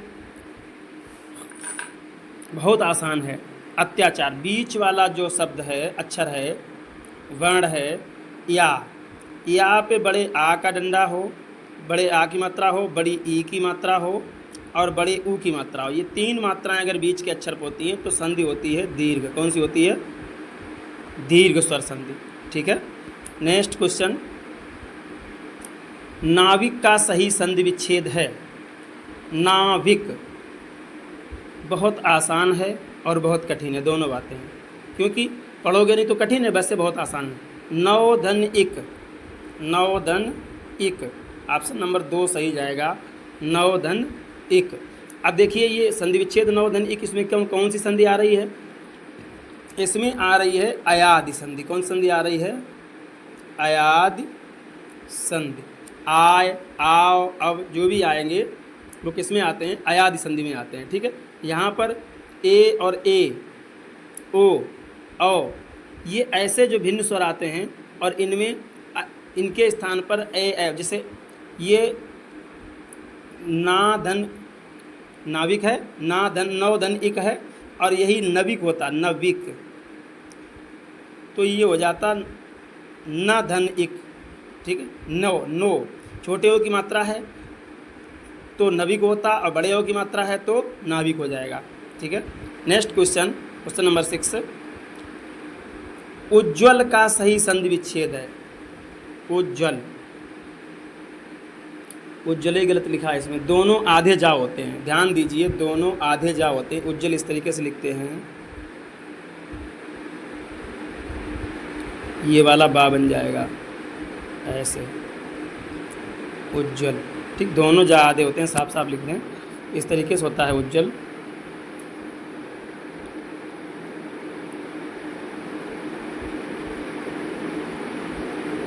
इस तरीके से उज्ज्वल लिखा जाता है, ठीक है। अब इसका सही संधि विच्छेद क्या हो जाएगा, इसका सही संधि विच्छेद हो जाएगा उत धन ज्वल, ऑप्शन नंबर 1 सही जाएगा। ता, क्या होगा, ता, ता जब संधि होगी तो किस में बदलेगा, ये वाला ता, प्लस से पहले वाला ता हमेशा जा में बदलता है, ध्यान रखिए, ठीक है। तो इसमें अब संधि कौन सी हो गई, जहाँ पर भी हलंत आ जाए, जहाँ पर भी आपको हलंत नज़र आए, देखो ता पे हलंत लगा, नीचे सीधा सीधा लगा दीजिए, व्यंजन संधि है, क्या है, व्यंजन संधि, ये व्यंजन संधि होती है, ठीक है। और इसके नियम होते हैं, ता के बाद में अगर ता या दा के बाद में जा झा हो, या ता दा के स्थान पर जा हो, ठीक है, तो ये क्या होता है, जैसे सत धन सज्जन, सत धन जन तो सज्जन हो गया, विपद धन जाल तो विपद जाल हो गया, ठीक है। तो ये दा में ता और दा ये जाम बदल जाते हैं, ठीक है। इनके नियम हैं, हमारी वीडियो देखिएगा, उसमें आपको सारे नियम इसके मिल जाएंगे। Digambar, very good. अब सीधी सी बात है भाई, दिगंबर का ऑप्शन मैं बताया दे रहा हूँ, सही है, आप कमेंट करके बताइए कि इसमें कौन सी संधि है। दिगंबर में होगा दिक धन अंबर, दिक धन अंबर। अब ये का के नीचे हलंत लगा है, आप संधि समझ गए कौन सी हलंत लगा है, प्लस के पहले वाले अक्षर में हलंत लगा है, तो संधि कौन सी होगी, तो संधि होगी साफ व्यंजन, कौन सी, व्यंजन संधि हो जाएगी, ठीक है। नेक्स्ट क्वेश्चन, इसमें थोड़ा सा और बताते चलें आपको। का कबूतर, का के बाद में आएगा खा और खा के बाद में आएगा गा। ये का कबूतर अपने तीसरे अक्षर में बदलता है संधि करने पर, और संधि विच्छेद करने पर गा अपने से पिछले तीसरे अक्षर में आ जाता है। तो ये रूल याद रखिएगा, ऐसी संधियाँ कभी गलत नहीं होंगी, ठीक है। नेक्स्ट क्वेश्चन है उल्लंघन। वेरी गुड, ये भी देखिए बहुत अच्छी संधि है। उल्लंघन मतलब इसकी संधि क्या हो जाएगी? ला कायम बदलेगा भैया, ला बदलेगा ता में। उत धन लंघन, दो विकल्प इसमें सही है, नहीं नहीं ये हलंत वाला सही है। उत धन लंघन जिस पे हलंत लगा है, उत धन लंघन, ठीक है। इसमें भी व्यंजन संधि है, हलंत लगा है। इसमें एक और आता तत् धन लीन, ऐसे करके कर दिए तत् और हलंत लगा है, और धन लीन। अब ये क्या हो जाएगा? ये वाला ता भी ला में बदल जाएगा, ये हो जाएगा एक मिनट, ये हो जाएगा तल्लीन। क्या हो जाएगा? तल्लीन। इस तरीके से बनेगा, ठीक है। नेक्स्ट क्वेश्चन, यथोचित, यथोचित में यथा धन उचित है कहीं पर भाई? यथा धन उचित ऑप्शन नंबर 3, यथा धन उचित। इसमें भैया कौन सी संधि है? ये तो अभी बता चुके, अभी जस्ट बता चुके हैं। बताइए कौन सी संधि है? ये था व्यागडंडा है तो ये आ है यहाँ पर। अब प्लस क्या जुड़ रहा? ऊ जुड़ रहा। अब बन क्या रहा है? दोनों को जोड़ करके बन रहा है साहब ओ। क्या बन रहा है? ओ। तो क्या हो गया? यथा धनुचित क्या हो गया? यथोचित। तो जहाँ दो स्वर मिल करके तीसरा स्वर बनाते हैं वहाँ संधि होती है गुण। कौन संधि होती है? वहाँ संधि होती है गुण संधि होती है। ध्यान रखिएगा, हमेशा गुण संधि होती है, ठीक है। चलिए नेक्स्ट क्वेश्चन है, विद्यार्थी का सही संधि विच्छेद। विद्यार्थी, अब देखिए बीच वाले अक्षर पर बड़े आ की मात्रा है, हमने बताया था बड़ा आ, बड़ी ई और बड़ा ऊ, ये 3 मात्राएं होंगी। तो कौन सी होगी? दीर्घ स्वर संधि। कौन सी संधि होगी? दीर्घ स्वर संधि हो जाएगी आपकी। तो इसलिए हमेशा ध्यान रखिए, कभी गलती ना करें। और इसके बाद में इसमें पूछ क्या रहा है? संधि विच्छेद। संधि विच्छेद विद्याधन, लो विद्यार्थी में संधि विच्छेद विद्याधन अर्थी, विद्याधन अर्थी ऑप्शन नंबर 2 चला जाएगा सही। क्वेश्चन नंबर 11 पे आ जाइए। नाविक का सही संधि विच्छेद क्या है? अभी तो हम इसको पढ़ा चुके शायद, अभी इसको हम पढ़ा चुके हैं कहीं पर मेरे ख्याल से। तो ये नौ धन एक ऑप्शन नंबर 3 चला जाएगा। अयादि संधि हो जाएगी इसमें, ठीक है। चलिए नेक्स्ट क्वेश्चन, व्यवहार का संधि विच्छेद बताइए। व्यवहार भैया इसमें वि धन अव धन हार, व्यवहार संधि, यही ऑप्शन सही है। अब इसमें संधि कौन सी है ये पता करना है, ठीक है। तो इनके विकल्प कैसे हैं? बी धन अव धन हार व्यवहार, यहाँ पर बी में तो छोटी ई है और प्लस आ है, ठीक है। तो ये क्या बन गया? या बन गया। अब कैसे स्वर हैं? तो ये इसमें जो विकल्प हैं ये वाले, ये संगत विकल्प हैं। ये हमारा व्यवहार का सही विकल्प संगत विकल्प है। चलिए ठीक, नेक्स्ट क्वेश्चन, सावधान का सही संधि विच्छेद है। बहुत बढ़िया क्वेश्चन है। इसमें अक्सर कर गलतियां करेंगे, लेकिन गलती करने का कोई तरीका नहीं। इसमें सधन अवधान है, सधन अवधान। कौन सी संधि है? सॉरी, कौन सा संधि विच्छेद है? सधन अवधान। और इसमें संधि कौन सी है? इसमें भैया दीर्घ संधि है। देखिए सा वाला आ छोटा और ये वाला आ, दोनों आ मिलकर के क्या बना रहे हैं? बड़ा आ। बड़ा आ बन गया, तो बड़ा आ बन गया तो क्या हो गया? दीर्घ संधि हो गई। बड़ा आ, बड़ी ई, बड़ा ऊ, दीर्घ संधि होते हैं। नेक्स्ट क्वेश्चन है, महर्षि। बहुत इजी क्वेश्चन, बहुत बढ़िया क्वेश्चन। महर्षि में सही संधि विच्छेद महाधन ऋषि, ऑप्शन नंबर 3 को लॉक किया जाए, महाधन ऋषि। अब इसमें संधि कौन सी है? भैया आप बता चुके हैं, गुण संधि है। गुण संधि कौन सी संधि है? गुण संधि है। कैसे साफ गुण संधि है देख लीजिए। महा, यही तो है ऑप्शन। आ का डंडा है, आ की मात्रा है, और ऋषि रिर है। ये दोनों स्वर हैं और दोनों स्वर मिलके क्या बनाते हैं? नया मंत्रा बना लेते हैं महर्षि। तो ये हो गया हमारा महर्षि गुण संधि। नेक्स्ट क्वेश्चन, निश्चल का सही संधि विच्छेद है। Very good. निश्चल, निश्चल में नि और विसर्ग धन चल, ये जाएगा। ये कौन सी संधि हो जाएगी? ये विसर्ग संधि है। ठीक है, जब भी विसर्ग के बाद चा आए, ठीक है, या चा वर्ग वाला कोई सब, चा वर्ग में चा वाली लाइन में जितने अक्षर होते हैं वो सारे चा वर्ग में होते हैं, तो विसर्ग के स्थान पर क्या हो जाएगा? चा आएगा तो सासीटी हो जाएगा। ठीक है, और चा के बाद में छा आएगा तो टा हो जाएगा, और जा आएगा तो ठा। इस तरीके से ये रूल होते हैं। ठीक है, विसर्ग का हमेशा क्या हो जाएगा? चा अगर होगा तो विसर्ग का हमेशा सा हो जाएगा निश्चल। Next question, सधर्म। सधर्म का सही संधि विच्छेद बहुत आसान। ऑप्शन नंबर 3, सधन धर्म। सधर्म, सधन धन गलत है, गलत है, ये दा बदलेगा ता में, तो ये हो जाएगा सत धन धर्म। क्या हो जाएगा? सत धन धर्म, सधर्म।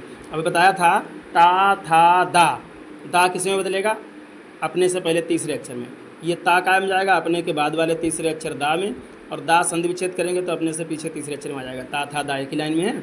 सद्धर्म संधि कौन सी हो गई? ये नीचे ता में हलंत लगा प्लस से पहले वाले अक्षर में, तो सीधी सी बात हो गई व्यंजन संधि हो गई। कौन सी हो गई? व्यंजन संधि। व्यंजन संधि का ये एग्जाम्पल हो गया। नेक्स्ट क्वेश्चन, मोदन क्या है भैया? पोदन अन किस संधि का उदाहरण है? पोधन अन, पहले तो संधि होती है पवन, ठीक, और पौ धन अन अगर दिया होगा तो ये हो जाएगा साफ पावन। क्या हो जाएगा? पावन। ठीक है, तो इस तरीके से ये दोनों संधियाँ कौन सी हो गई हैं? अयादि। ऑप्शन नंबर 2 सही चला जाएगा। अयादि कौन सी संधि हो जाएगी? अयादि संधि हो जाएगी। ठीक है, नेक्स्ट क्वेश्चन है दुस्तर का संधि विच्छेद क्या होगा?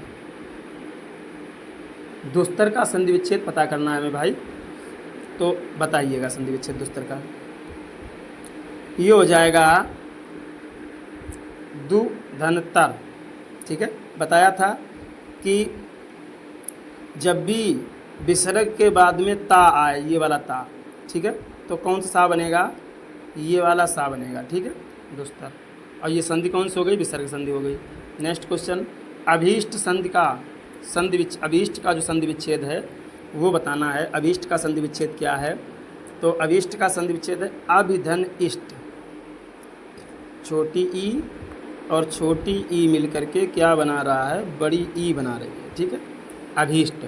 अब बड़ी ई बन गई तो सीधी सी बात है संधि हमारी कौन सी हो गई भैया? बड़ी ई, बड़ा आ, बड़ा ऊ, दीर्घ संधि हो गई, दीर्घ स्वर संधि। ठीक है, लास्ट क्वेश्चन है इस क्लास का, स्वर संधि कितने प्रकार की होती है? बहुत इजी क्वेश्चन है। स्वर संधि कमेंट में बताइएगा, नहीं तो फिर हम इसका उत्तर अगले क्लास में देंगे। बहुत इजी क्वेश्चन है, इसको हम कमेंट में छोड़े जा रहे हैं। कितने लोग जो हैं ऑप्शन दिए हैं 2, 3, 4, 5, और विधिवत पढ़ाया भी है मैंने संधि की क्लास में, तो इसका आंसर आप खुद दीजिएगा भाई। Most welcome to all of you. Reasoning के 20 क्वेश्चन हमने लिए हैं और बहुत चुनिंदा क्वेश्चन है, आप लोग देख लीजिए। इन क्वेश्चनों को हम बारी बारी हल करके चलेंगे। 15 से 20 मिनट में पूरी क्लास को समाप्त करेंगे। 20 क्वेश्चन की क्लास है और विधिवत आपके दिमाग में एक एक पॉइंट हम सेट करेंगे। चलिए शुरू करते हैं बिना आपका समय बर्बाद किए हुए। पहला क्वेश्चन आपकी स्क्रीन पर ये रहा।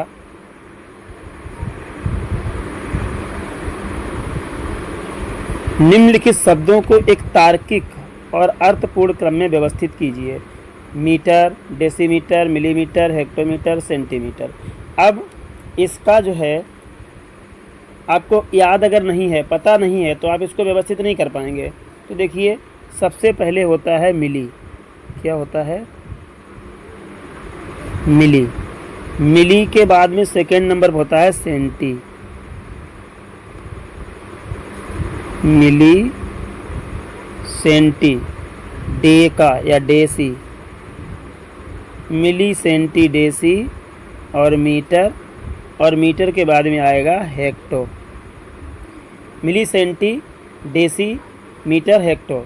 अब मिली वाले में कौन सा हो गया, मिली किस नंबर पे है भाई, मीटर, मिलीमीटर 3 नंबर पे है, 3 वाला इसमें सभी में 3 पहले दिया है, चलिए 3 नंबर पहले आएगा। इसके बाद में मिली के बाद में centi, centimetre, decimetre, millimetre, hectare, centimetre 5 number पे है। 3 5 कौन सा है, 3 5 नीचे 2 हैं, इन दोनों ऑप्शनों की छुट्टी हो गई। अब इसके बाद में हमने लिखा है डेसी, डेसी कहाँ पर है, डेसी 2 नंबर पे है, ये रहा। तो 5 2 अभी भी चल रहा है सीरीज, 5 2, इसमें भी 2 हैं, 3 नंबर में भी 2 हैं, 4 में भी 2 हैं, ठीक है। इसके बाद में डेसी के बाद में फिर आ रहा है मीटर, मीटर कहाँ पे गया है भाई, मीटर 1 नंबर पे है, 1 नंबर ऑप्शन नंबर 3 में आ रहा है, ऑप्शन नंबर 3 हमारा सही चला जाएगा। नेक्स्ट क्वेश्चन की ओर रुख करते हैं। निम्नलिखित नामों को एक तार्किक और अर्थपूर्ण क्रम में व्यवस्थित करें। ज्ञानी जैल सिंह, फ़खरुद्दीन अली अहमद, के.आर. नारायण, जाकिर हुसैन, डॉक्टर राधाकृष्णन। तो ये किसी न किसी कारणवश नाम रखे हैं जिनका क्रम होता है। तो इनका क्रम क्या है, अर्थपूर्ण। सबसे पहले तो हम डॉक्टर राधाकृष्णन को याद करेंगे, सबसे पहले पे आएंगे इसमें डॉक्टर राधाकृष्णन, 5 नंबर सभी में है। नंबर 2 पर आएंगे जाकिर हुसैन, डॉक्टर जाकिर हुसैन, 4 नंबर, ऊपर वाले ऑप्शन की छुट्टी हो गई, 4 इनमें तीनों में हैं। इसके बाद में आएंगे फ़खरुद्दीन अली अहमद, तो ये 2 नंबर पे हैं, तो 5, अब इस वाले ऑप्शन की भी छुट्टी हो गई, 2 अभी चल रहे हैं, सीरीज मिल रही है इनकी। इसके बाद में है नंबर 1 ज्ञानी जैल सिंह, 1 नंबर इसमें है, यानी ऑप्शन नंबर 4 सही जाएगा।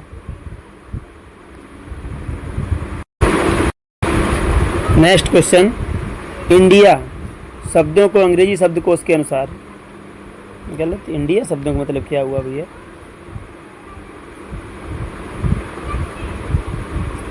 इंडिया नहीं, यहाँ होना चाहिए दिए गए शब्दों को, ये इंडिया नहीं, क्या होना चाहिए, दिए हुए शब्दों को। ये भाई गलत टाइपिंग है, इसको हटा दें। यहाँ पर निम्नलिखित शब्दों को या दिए हुए शब्दों को मान लीजिए, अंग्रेजी के शब्दकोश के अनुसार व्यवस्थित करें। देखिए आर ए और आर ए, इसमें आर ई है, पहले आर के बाद पहले शब्दकोश में आर तो सब में है, लेकिन पहले आती है ए, तो इसकी छुट्टी हो गई। अब ये रह गए हमारे पास 4, ठीक। 5 नंबर सबसे लास्ट में जाएगा। अब अगर आपको समय ज़्यादा नहीं देना है तो आप देख लीजिए 5 नंबर सबसे लास्ट में कहाँ पे है, ये है जिसकी सबसे पहले छुट्टी होगी, क्योंकि ये ए वाले क्रम से रहेंगे। अब इसमें पता नहीं कौन सा पहले रहेगा, अभी आगे बताएंगे, लेकिन ये सबसे लास्ट में जाएगा क्योंकि इसमें ई दिया हुआ है, सबसे ई ए के बाद में आती है। तो 5, तो चाहो तो आप ऑप्शन ऐसे ही सही कर सकते हो अगर समय बचाना है तो। इसके बाद में R A P, R A N तीनों में दिया है, इसमें दिया आर ए पी, क्या दिया है, आर ए पी। तो आर ए एन,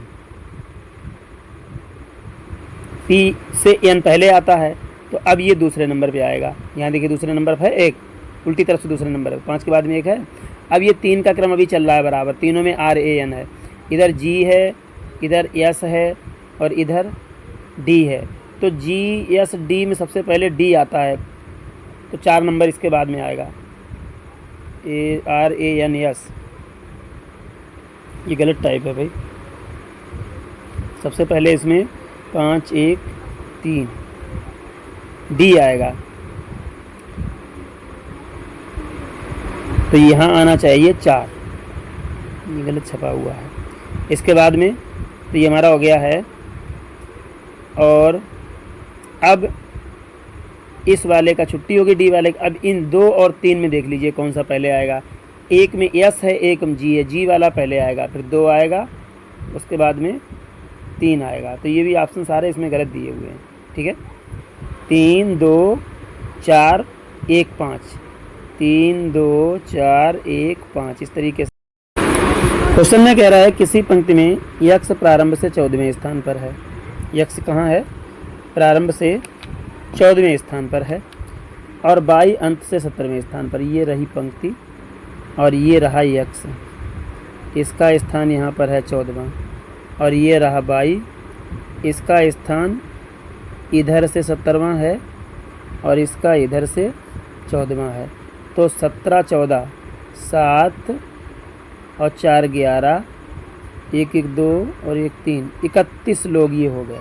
ठीक, पंक्ति में कुल कितने लोग हैं? 48। अब बीच में कितने लोग बचे? 17। ठीक है, अब वो कह रहा है कि जेड एक्स और वाई के बीच में है। देखिए ज़रा गौर से, जेड जो है वो एक्स और वाई के बीच में, तो यहाँ पर जेड है। अब 17वां आदमी, एक आदमी और हो गया, 17 थी बीच में, एक जेड हो गया। अब रह गए 16। 16 में 8 साप एक्स जेड के बीच में रह गए और 8 जेड वाई के बीच में रह गए।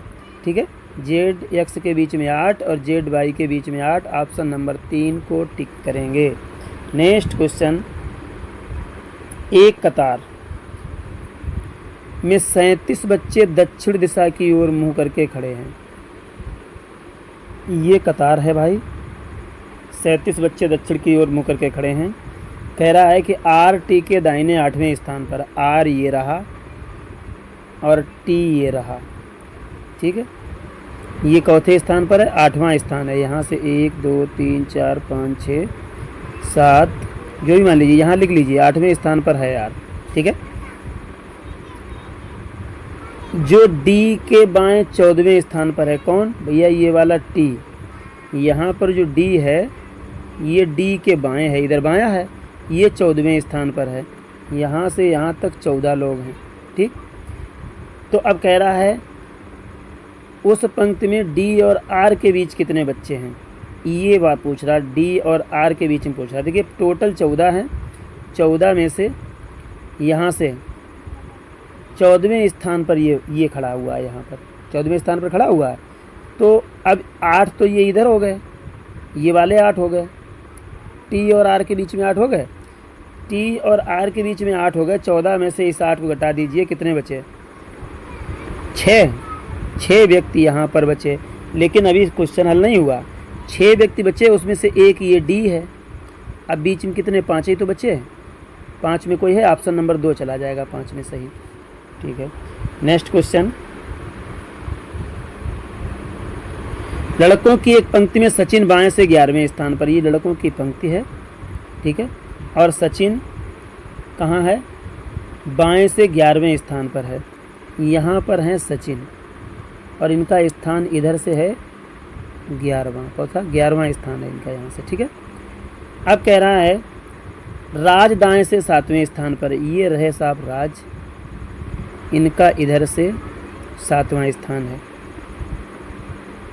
अगर वह अपना स्थान का आदान प्रदान करते हैं तो सचिन बाईं ओर से 16वें स्थान पर हो जाता है। अगर ये अपना स्थान बदल लेते हैं तो सचिन क्या होता है? बाईं ओर से अगर ये यहाँ आ जाए सचिन, तो ये इधर से 16वां स्थान इसका हो जाएगा। ठीक है, 16वां स्थान हो जाएगा इधर से। तो पंक्ति में कितने लड़के हैं? बड़ी आसान बात है। यहाँ से ये 16वें स्थान पर आर है और इधर से ये 7वें स्थान पर आर है। आर का स्थान 16वां भी है तो 15 आर के इधर हो गए, और आर का स्थान 7वां भी है, 6 आर के इधर हो गए। 15 6 21 और 1 आर है 22वां, तो कितने हो गए? 22। ऑप्शन नंबर 2 सही चला जाएगा। नेक्स्ट क्वेश्चन, छात्रों की एक पंक्ति में राम बाएं से 10वें स्थान पर। फिर वही बात है, छात्रों की एक पंक्ति है और राम ये रहे, इनका स्थान है 10वां। किधर से है साहब? इधर से इनका 10वां स्थान है। ओके, आगे कह रहा है दाएं से 5वें स्थान पर श्याम है। अब इधर से साहब ये श्याम रहे, इनका इधर से 5वां स्थान है। ठीक, इनका इधर से 5वां स्थान है। यदि राम और श्याम अपने स्थान को आपस में बदल लेते हैं तो राम बाएं से 15वें स्थान पर हो जाता है। राम आ गए यहाँ आ गए राम, इन्होंने अपना स्थान बदल लिया। अब ये बाएं से कितने स्थान पहुँच गए? 15वें स्थान पर। यहाँ से 15वें स्थान पर राम पहुँच गए हैं यहाँ से। तो इनके इसके राम के इधर कितने बच्चे हैं? 14। 15वें स्थान पर पहुँच गए, 14 बच्चे यहाँ पर हैं। ठीक है, 1 मिनट रुकिए भाई। 14 लोग यहाँ पर हैं, 15वें पे ये पहुँच गए हैं। ठीक है, अब इधर से 5 हैं, इधर से कितने हैं? 5, पाँचवा स्थान इनका था यस का, उसी स्थान भी है, तो 4 इधर हैं। ठीक है, तो 14 और 4 कितने हो गए? 18। क्लियर?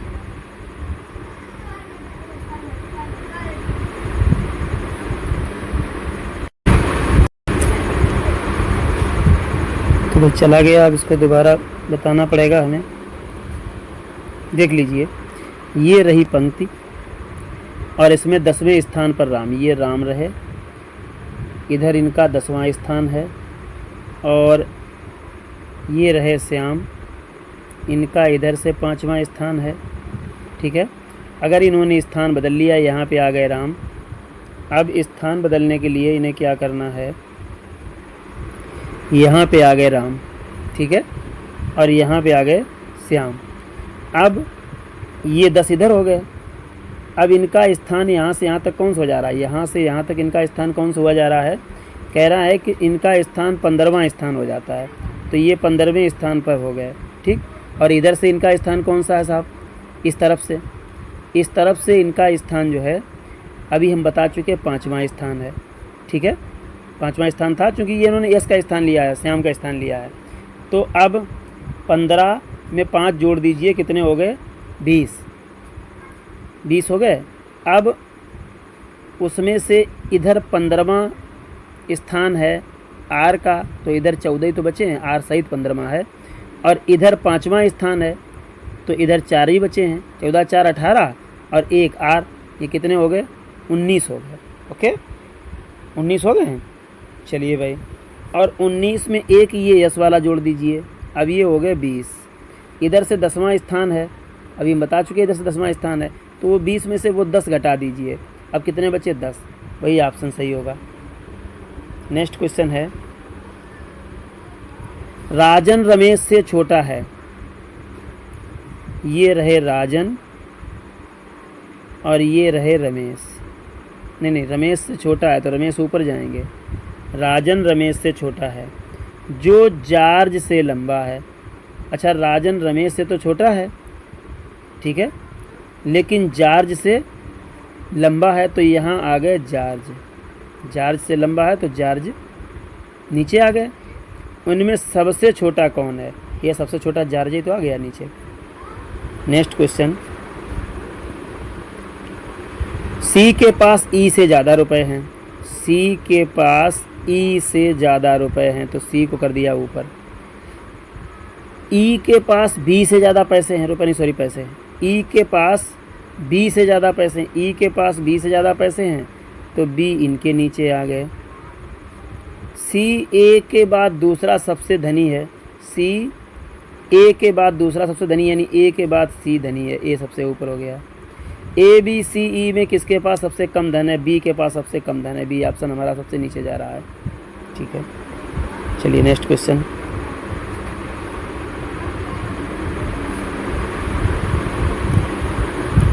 फरहान राजू से ज़्यादा रन बनाता है। इसमें वही होता है, ज़्यादा है उसको ऊपर रखिए। फरहान राजू से ज़्यादा रन बनाता है, फरहान को ऊपर कर लिया और राजू को नीचे कर लिया। ठीक, राजू से ज़्यादा रन बनाता है। सिमरन नीतू से ज़्यादा किंतु राजू से कम रन बनाती है। अब सिमरन राजू से कम रन बनाती है, सिमरन, और नीतू से बनाती है ज़्यादा, नीतू सिमरन के नीचे आ गई। सबसे अधिक रन कौन बनाता है? भैया फरहान हो गया, ऑप्शन नंबर 2 सही हो गया। नेक्स्ट क्वेश्चन, यदि किसी महीने की 7 तारीख को शुक्रवार है तो 3 दिन पहले, शुक्रवार में 3 घटा दीजिए। शुक्रवार में 3 अगर हम घटाएंगे, शुक्रवार -3, तो बृहस्पतिवार और बुधवार, शुक्रवार में 3 घटाएंगे तो क्या आएगा? बृहस्पतिवार, बुधवार, मंगलवार, तो ये कहा जाएगा मंगलवार। ठीक है, यदि किसी महीने की 7 तारीख को शुक्रवार से 3 दिन पहले हो, गलत लिखा हुआ है, 7 तारीख से 3 दिन पहले शुक्रवार हो, ये लिखा है। ये लिखा होना चाहिए कि 7 तारीख से 3 दिन पहले शुक्रवार हो। अगर आज 7 तारीख है और 7 तारीख से 3 दिन पहले शुक्रवार था, तो आज कौन सी तारीख हो? शुक्रवार, शनिवार, रविवार और सोमवार, तो आज क्या हो जाएगा, आज हो जाएगा साहब सोमवार। तो महीने की 19 तारीख को कौन सा दिन था, यानी 10 तारीख को सोमवार है तो 19 तारीख को, 10-17 तारीख को फिर सोमवार हो जाएगा, 10-7-17 होता है, और 17-2-19 सोमवार 2 मंगल और बुध, तो ये आ जाएगा बुधवार। ऑप्शन बुधवार, ऑप्शन नंबर 3 सही चला जाएगा। नेक्स्ट क्वेश्चन, अप्रैल महीने का पहला दिन बुधवार है, 1 तारीख को साहब है बुधवार। इस वर्ष में मई माह की पहली तारीख कौन सी दिन, अप्रैल महीने में देखिए जून सितंबर और नवंबर अप्रैल में दिन होते हैं, 30 दिन होते हैं, तो 2 शेष बचे हैं, ठीक है, 30 दिन होते हैं, 29 बचे हैं, तो पहली तारीख को बुधवार हो गया। तो अब क्या हुआ, पहली को बुधवार होगा, फिर 7 तारीख को बुधवार होगा, फिर 14 तारीख को बुधवार होगा, फिर नहीं 8 को एक में 7 जोड़ देंगे 8 को होगा, 8-7 15 को बुधवार होगा, 15 और 7 22 को बुधवार होगा, और 22-7 29 को बुधवार होगा, और 30 को बृहस्पतिवार, और मई महीने की पहली तारीख को शुक्रवार होगा। ऑप्शन नंबर 2 चला जाएगा सही, ठीक है।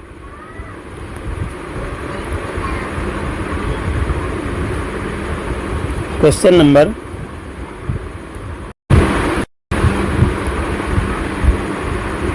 कहाँ पे पहुँच गए हम, ये वाला क्वेश्चन हो गया था भाई, मई महीने की पहली तारीख, ये शुक्रवार आया था। अब नेक्स्ट क्वेश्चन की है और है क्वेश्चन नंबर 13, 19 जनवरी 2018 को शुक्रवार था, 19 जून 2019 को कौन सा दिन होगा। देखिए 19 जनवरी 2018 और 19 जून 2019 को पूछ रहा है। यहाँ से देखिए 2018 है, ये 2018 में 19 जनवरी है, तो साहब जनवरी में कितने दिन बचेंगे, जनवरी में 7 का भाग दीजिए, 7 दूनी 14 और 5 19, 5 बचेंगे, प्लस फरवरी में 7 चौक 28, 28 दिन होते हैं तो 0 बचेगा, प्लस मार्च में 31 दिन का होता है, 7 चौक 28, 3 शेष बचेंगे, प्लस अप्रैल में 2, 7 चौक 28, मई में 3, जून में 2, जुलाई में 3। इस तरीके से हम 30 वाले महीने, और इस तरीके से हम जो जोड़ते जाएंगे 31 वाले महीने, हम 19 जून तक पहुंच जाएंगे। 19 जून तक जब हम पहुंचेंगे तो इस तरीके से हमारा टोटल 47 दिन आ जाएगा, ठीक है। आ नहीं रहा स्क्रीन, चलिए हम बता रहे हैं आपको जोड़ करके। ये जनवरी 19 है, 19 में अगर हम भाग देंगे तो 7 का, तो 7 दूनी 14, 5 बचेंगे, प्लस फरवरी 0, प्लस मार्च में होते हैं 30 दिन, तो 7 चौक 28, 2 शेष बचे, नहीं 3 शेष बचे, मार्च 31 दिन का होता है, अप्रैल में 2 शेष बचे, मई में 3, और जून में 2, जुलाई में 3, अगस्त में 3, अगस्त भी 31 दिन का होता है, सितंबर में 2, अक्टूबर में 3, अक्टूबर नवंबर में 2, और दिसंबर में 3, 31 वाले में 3 बचेंगे। अब यहाँ तक तो हम 18 हो गए, अब 19 में आ गए। अब 19 की जनवरी में भी 3 दिन होंगे, और 2019 की फरवरी भी 0 होगी क्योंकि लीप वर्ष नहीं पड़ेगा, और फरवरी के बाद फिर मार्च में 3 दिन, और मार्च के बाद अप्रैल में 2 दिन, और अप्रैल के बाद मई में 3 दिन, अब फिर जून में 19 दिन होंगे। कितने दिन होंगे, 19 दिन होंगे। तो जून में जो है 19 दिन होंगे, तो ये हो जाएगा, फिर 5 आ जाएंगे, ठीक है। अब इनको हम जोड़ेंगे, जोड़ने पे इनका योग अभी हम बता चुके कितना आ रहा है, 47। 47 को हम 7 से भाग देंगे, 7 छंग 42 और 5 47, 5 आ रहा है। वही 5 हम शुक्रवार में जोड़ देंगे, इस वाले शुक्रवार में 5 जोड़ देंगे। शुक्रवार में 5 जोड़िए, शनिवार, रविवार, सोमवार, मंगलवार, बुधवार। ऑप्शन नंबर 4 सही जाएगा, बुधवार। नेक्स्ट क्वेश्चन है, यदि कल के बाद का दिन गुरुवार है, यदि कल के बाद का दिन गुरुवार है तो कल से 2 दिन पहले का दिन कौन सा था। कमेंट में बताइए, इतना सिंपल सवाल बताने की ज़रूरत ही नहीं है। कल के बाद का दिन गुरुवार है तो कल से पहले, बहुत आसान है। चलिए नेक्स्ट क्वेश्चन, कमेंट में बताइए इसको भाई। सोनिया 9 दिन पहले सिनेमा देखने गई। वह सिनेमा देखने बृहस्पतिवार को जाती है, तो 9 दिन पहले 7 2 9, 9 दिन का कोई मतलब ही नहीं रहा भाई। 7 2 9, 7वें दिन बृहस्पतिवार फिर पड़ गया। अब 2 और जोड़ दीजिए बृहस्पतिवार, 7 दिन बृहस्पतिवार में अगर हम +2 करेंगे तो ये हो जाएगा शुक्रवार और शनिवार। क्या हो गया? शनिवार हो गया। ठीक है, वह सिनेमा देख, तो आज सप्ताह का कौन सा दिन? आज भैया शनिवार हो गया। ऑप्शन नंबर 2 चला जाएगा सही। यदि महीने का 10वां दिन शनिवार है, यानी 10 तारीख को साहब दिन हमारा है शनिवार, तो इस महीने का 27वां दिन कौन सा होगा? 10वां दिन शनिवार है और 27वां, अंतर कितना हो गया? 27 और 10 का अंतर हो गया 17। 17 में 7 का भाग दे दीजिए, 7 दूनी 14 और 3 17, शेष कितना बचा? 3। शनिवार में 3 जोड़ दीजिए। रविवार, सोमवार, मंगलवार। ऑप्शन नंबर 3 चला जाएगा, शनिवार हम 3 जोड़ देंगे तो। नेक्स्ट क्वेश्चन है 26/1/1996, 15/5/1996 के बीच दिनों की संख्या बताइए भाई। 26 जनवरी से 15 मई तक, तो 26 जनवरी में कितने दिन भैया शेष बचे हैं? जोड़ लीजिएगा। जनवरी में 26 जनवरी के बाद जनवरी 31 दिन की होती है, तो 26 और 5 31, 5 दिन जनवरी में बचे। 96 की फरवरी लीप पड़ेगी, 4 चक्कू 16 और 4, इसको एक बार देख लें, ये लीप पड़ रही है क्या पड़ रही है? तो सीधी सी बात है, 96 की है, 4 से डिवाइड हो रहा है, तो ये लीप पड़ रही है। ठीक है, तो 5 जनवरी माह में 26 तारीख को ये दिनों की संख्या पड़ रही 5, 26, 27, 28, 29, 30 और 31, 5 हो गई। इसके बाद में ये फरवरी हो जाएगी 29 दिन की, प्लस मार्च हो जाएगी 31 दिन की, प्लस मई में 15 दिन बता रहा है। जोड़ लीजिए भैया, ये टोटल दिन हमारे कितने हुए हैं? 110। ठीक है, 15 नहीं भाई, दोबारा जोड़ लेते हैं। 29 ये रहा, जनवरी, फरवरी, मार्च, अप्रैल का नहीं लिखा भाई, ये अप्रैल का यहाँ पे 30 और होंगे। अब जोड़िए 15 और 30, 45, 75, 76 और 9 6 15, हाँ सही है, 110 ही आ रहा है, 110 आ रहा है। ठीक है, तो ऑप्शन नंबर 1 सही चला जाएगा। नेक्स्ट क्वेश्चन, यदि 1990 वर्ष का प्रथम दिन सोमवार था, तो 1 जनवरी 1998 को सप्ताह का कौन सा दिन था? बहुत पीछे, यानी सॉरी आगे 8 साल आगे का पूछ लिया है। तो इसमें देखिए कैसे निकालेंगे, बहुत आसान तरीका हम बताएंगे आपको निकालने का, क्योंकि जो अतिरिक्त दिन हैं वो कितने होंगे? 8 सालें होंगी। आपने पढ़ा है कि एक साल में अतिरिक्त दिन 1 होता है, 365 दिन होते हैं एक साल में, और 7 का भाग दीजिए, 7 पन्ना 35 और 7 दूनी 14, एक साल में 1 दिन शेष बचता है। 8 साल में कितने दिन शेष बचे साहब? 8 बचे हैं। ठीक है, प्रथम दिन का मतलब 1990 का प्रथम दिन का मतलब 1 ही जनवरी है, और 1998 का 1 जनवरी ये भी प्रथम दिन है, तो सीधा सीधा 8 साल है। 7 का भाग दे दीजिए, 1 शेष बचेगा। जब 1 शेष बचेगा तो सप्ताह का कौन सा दिन सोमवार था, तो ये कौन सा हो जाएगा? ये मंगलवार हो जाएगा। ऑप्शन नंबर 2 सही चला जाएगा। ठीक है, ये सिस्टम है।